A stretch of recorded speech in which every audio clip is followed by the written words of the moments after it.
something, Granny? I feel sorry for Mr. Drysdale. Well, that poor man might as well be single with his wife gone all the time. He's a lost soul, Jed. I was glad you invited him over for supper last night. But even my cooking didn't cheer him up. Yeah, I noticed he hardly touched his plate of grits and possum belly. Even when I spooned on some gopher gravy. He didn't perk up till after supper, and Pearl started playing and singing. Don't tell me he liked Pearl's bellering. It wasn't bellering, it was yodeling. Well, it curdled the milk clean out to the kitchen. Oh, I've thrown shoes at tomcats that made prettier music than Pearl. I sure wish you two women would get along together. We ain't gonna get along together till she learns to stay out of my kitchen. I bet she's in there right now, sticking her long nose into my pots and pans. 5 days. If she is. Now, Granny, you just cool down. Really, me, Jeff Green, what in the world have you been doing? Playing ball with some fellas down in the pasture. What's that thing? Well, this here's what you call a football helmet. Ellie Mae, I'm pretty near positive that a ball gown ain't for playing ball in. Well, the fellas seem to like it, didn't they, Jethro? They sure do, Uncle Jed. They's waiting for us right now to get some money to buy a new football. What happened to that one? Well, Jethro was going to throw me a pass, But I grabbed it too hard, and it busted. I ain't gonna give you the money for another one.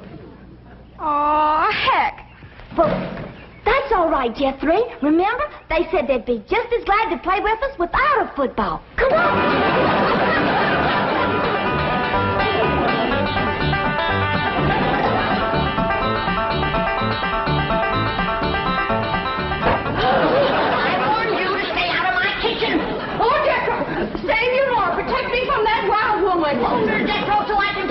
Granny, a thing like that could smart. Put me down, big overgrown foot. Hey, what's going on here? Jethro, put your granny down. Put me down. He was fixing to whomp Ma. I'll whop her. Here, Ma, now it's a fair fight. I'm gonna whomp nobody. Well, then you tell Pearl the next time she sticks her nose in one of my pots, I'm gonna cook it. It is my bounden duty as a mother to supervise the victuals of my growing children. Don't tell me they is still growing. The Clampett side of the family has always been big, strong, strapping folks. It's your family that brought in the runts. Who you call a runt? I think she meant you, Granny. He's about as helpful as a high wind in a prairie fire. Come on, Pearl, you and me's gonna have a talk. Jethro, you stay here and help your granny cool down. Okay, Uncle Jed. Granny, would you rather I held you under the faucet here to cool off, or took you out to the cement pond and ducked you? Try either one, and I'll bash you flatter than a gander's arch. Now, Pearl. Cousin Jed, I know just what you're going to say. You're going to say, Pearl, stay out of the kitchen.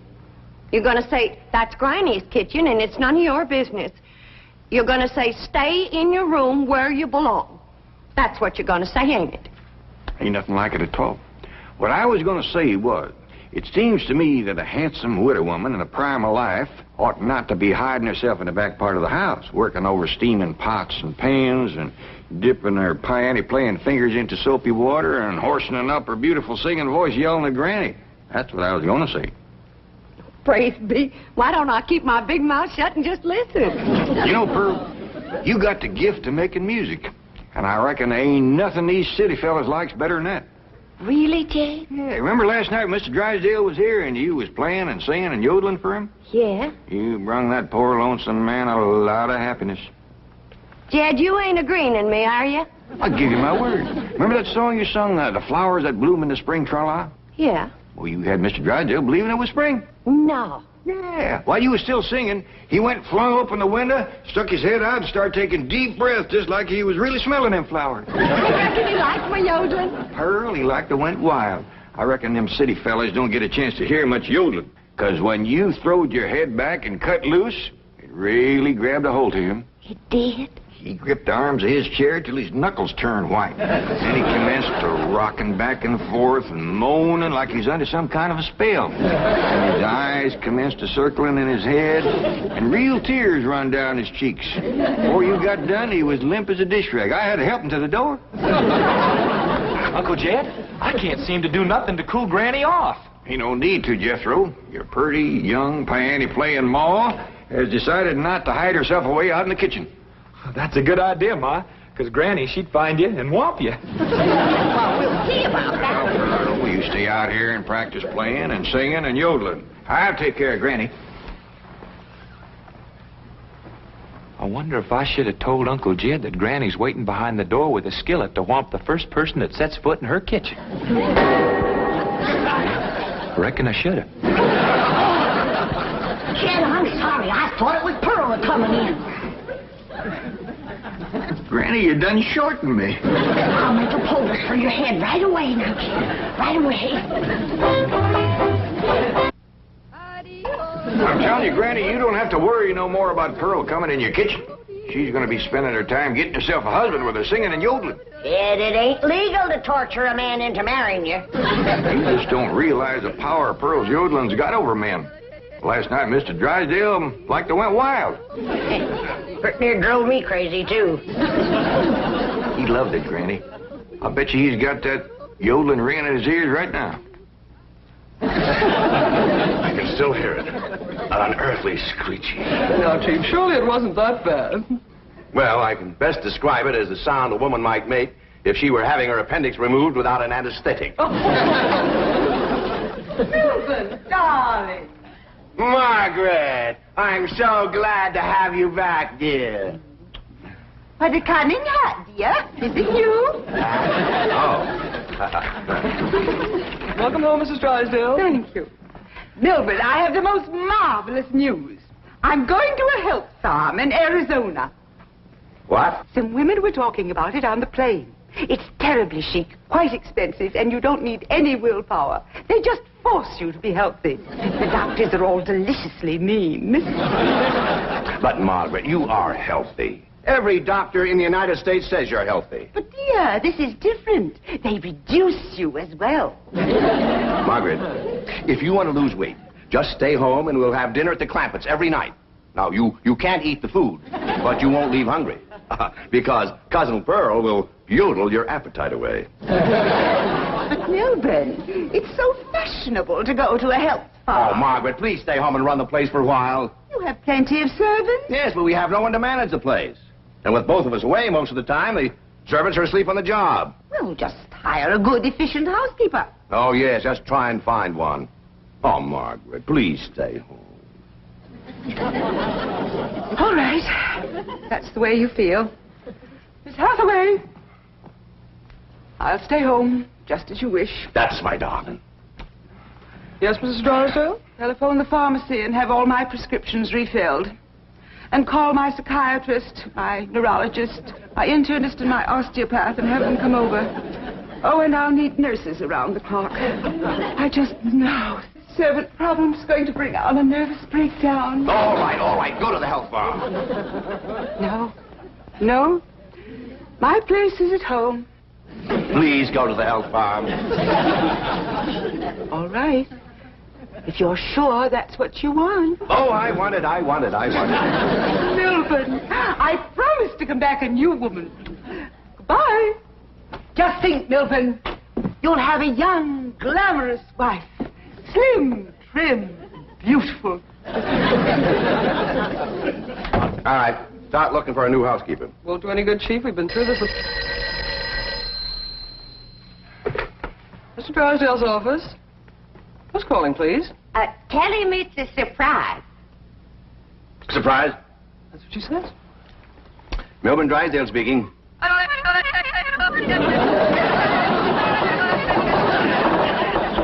in the world is that? That is Pearl Bodine yodeling. Now, when she comes up for air, tell her I was drafted. Chief, she might be the answer to your housekeeping problem. What? Be nice to her. I'll explain. Hello? Hello? Hello, Mrs. Bodine. How nice to hear your voice again. What are you saying? Mr. Clampett says that Pearl is such an industrious housekeeper that Granny is jealous. She might take over your house and hers and solve both your problems. What about that yodeling? I won't be there. And I defy any servants to sleep on the job with Pearl around. Hello, Mrs. Bodine. I wonder if I might come over and talk to you for a while. What, talk to me? Well, what about? Well, I think you may be just the woman I've been looking for. Yeah. You take over the running of my house? Well, yes. Come right ahead. Can we say 3 o'clock? Let's say 2.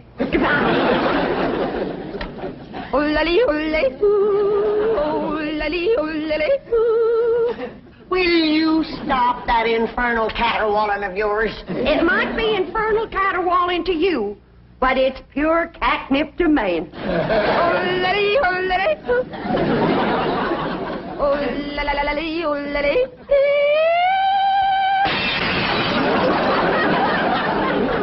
Now, looky there. I hit such a perfect note, it busted the glass. It wasn't your voice that busted the glass. It was your face. We'll see who gets the last laugh when my sweetie comes. What, sweetie? That's for me to know and you to find out.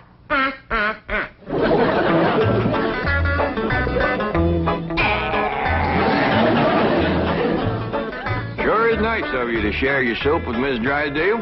Well, with my lye soap, she'll be happy to stay home and do her housework.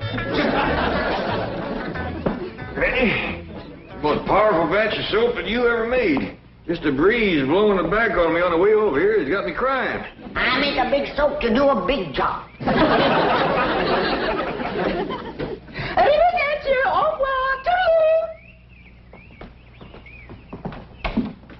Howdy, Miss Drysdale. Hello. Goodbye. Where are you going? Milburn is sending me to a help farm. Martin, I'll be loaded. Yes, ma'am. Well, let's fly. Just a minute, Miss Drysdale. Granny and me brung you something. Yeah, honey. Take a good whiff of this. How nice of you. Tell the gardener to spade it in around the rose bushes. Toodaloo. Oh, just a minute, ma'am. Granny and me'd like to talk to you. I haven't time. The sooner I go, the sooner Milburn will have his new wife. Did you say new wife? Completely new. Young, glamorous, slim, trim, and beautiful. Oh, Martin, did we like my medicine? 16 bottles, Mrs. Drysdale. Drive on. Toodaloo.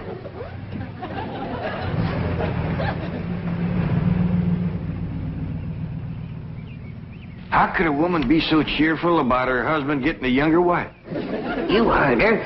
She's loaded. Yeah, both of them. Sued to the gills. Who do you reckon is the woman that busted them up? Hard to tell, Granny. There's so many young, beautiful women out here. Yeah, probably one of them glamorous movie stars.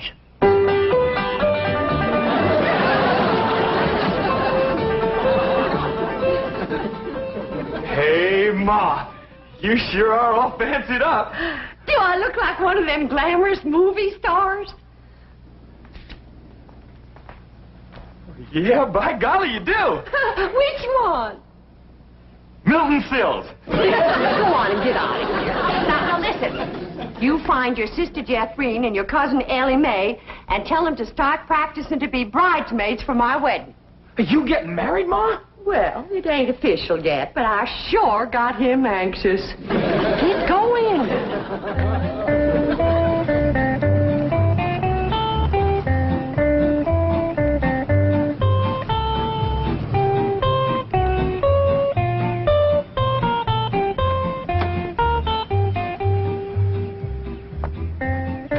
Pick me up in about 15 minutes.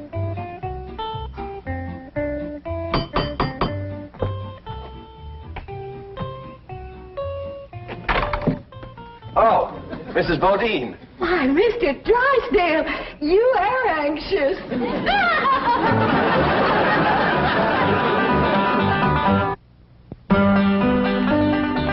If I'd had a little more notice, I'd have baked your sweet potato pie. It's one of my specials. Oh. Won't you sit down? Thank you. Here, I'll take your hat.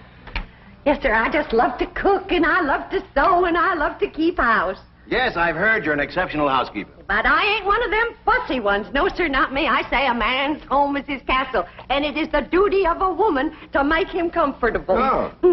Here we go. Yes, man works hard all day. And when he gets home, he has a right to enjoy himself. Take off his shoes and relax. And listen to some soothing music to calm his jangled nerves.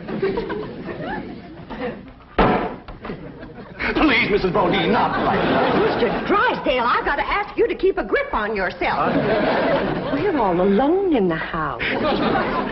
If you want me to keep a grip on myself, I must ask you not to play or sing or yodel. I understand. Kind of makes you go all to pieces. Yes, it does. Well, come on back, and you sit down. Why, Mr. Drysdale, you're perspiring. Why, you got to get relaxed. But please. A man can't say what's on his mind unless he's resting easy.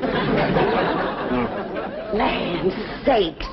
And with that tie and collar a-choking you, it's a wonder you can talk at all. Oh, Mrs. Bodine, I'll be all right. Really, I will. Mr. Drysdale, you got a hole in your stocking. Oh, it's nothing to be ashamed of. When a man ain't got a woman around to care for him, them things is bound to happen. I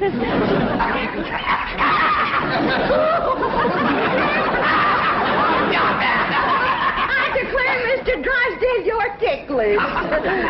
Now, look, I'm gonna let you sit easy, and I'm gonna darn that up before you know it. Oh, Mrs. Bodine, no, really, I can manage. No, I ain't taking orders yet. No, please, give me back my sock. Now, give me Give me my I know sock. how to handle you.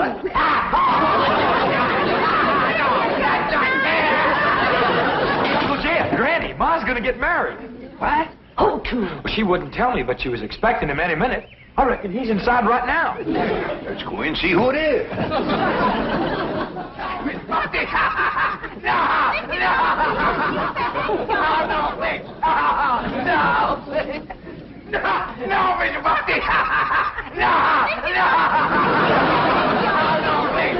Mr. Drysdale. I reckon Pearl is a young, beautiful woman that busted up his marriage. What? It's been her singing and yodeling that drove him to it. Mr. Drysdale. Mr. Clappett, it was just, your cousin and I were... Oh, no, we weren't. Jethro, leave the room. Leave the house. Did you have to come back right now? We was just going great. Pearl, what's the matter with you? Man crazy, always was. Mr. Drysdale, get yourself decent. I'll be back to talk to you.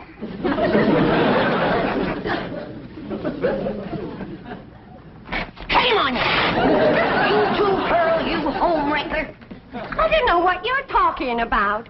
You told me that Mr. Drysdale was crazy about my yodeling, so I called him at the bank, and I yodeled, and he come a-running over here to see me. You done yodeled your way twixt Mr. Drysdale and his wife? Wife, I didn't know he had a wife. Well, he has. The sweetest, kindest, nicest, drunkenest woman you ever saw. You done sent her to the farm. Put her out to pasture so he can marry you. You seen her leave? Oh, she knows about you, Pearl. Said her husband was going to get a new wife. Young, glamorous, slim, beautiful. Jed, that can't be Pearl. You're forgetting what a powerful spell her voice throws on a man.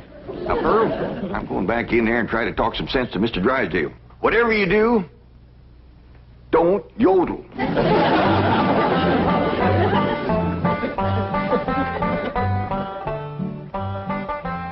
Oh, Mr. Clappett, I'm terribly embarrassed about the picture we must have presented when you came in, but I assure you I wasn't at fault. Yes, your cousin Pearl is one of the most... Yeah, my cousin Pearl admitted that she called you on the telephone and stirred you up. But she didn't know you were going to send your wife away to make room for her. Oh, but I didn't. In the first place, my wife is never home. Second place, if she does come home, there's still plenty of room for both of them. Mr. Drysdale, I hear tell that you folks out here behaves mighty different than we's used to. I know you're carrying a heavy load on account of your wife. But I just can't let my cousin Pearl get mixed up in any kind of goings-on like that. Well, then, if I can't have Pearl, can I have Granny?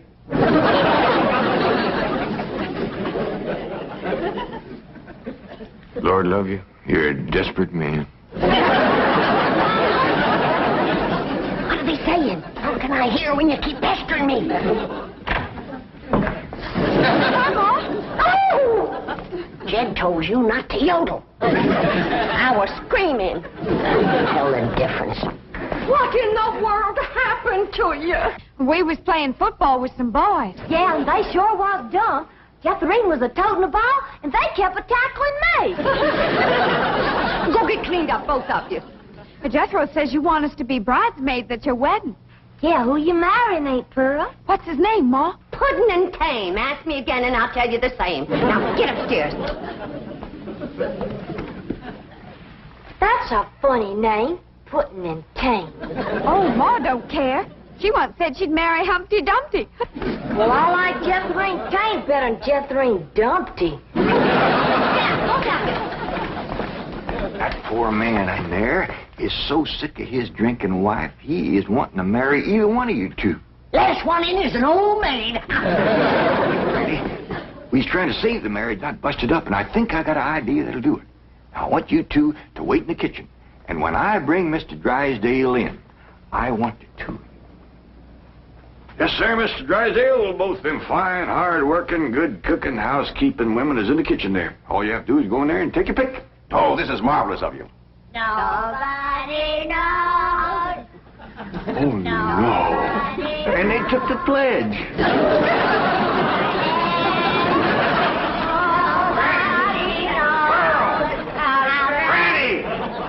Well, look who's here.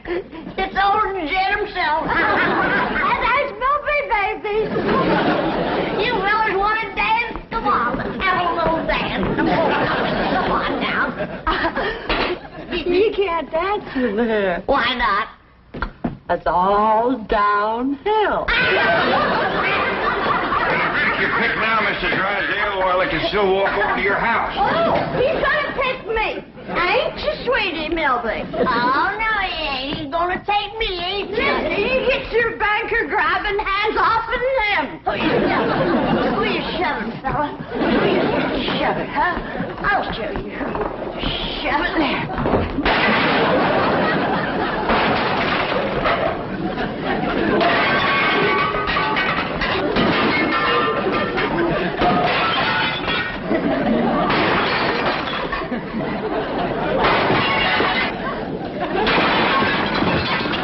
How about taking both of them, Mr. Drysdale? No, thanks. You done it, girl. Bless you both. Pearl, you were just great. So was you, Granny, darling. Together, you saved that man's home and you saved his marriage. Now, don't it give you a good feeling? Yeah. Well, I'm kind of winded. I think I'll go upstairs and rest. Call me when lunch is ready, Granny. Oh, now, just a minute, Pearl, honey. We got a lot of mess to clean up here. Granny, darling, you give me strict orders to stay out of your kitchen. Remember? Why, you low down, no good. Here we go again.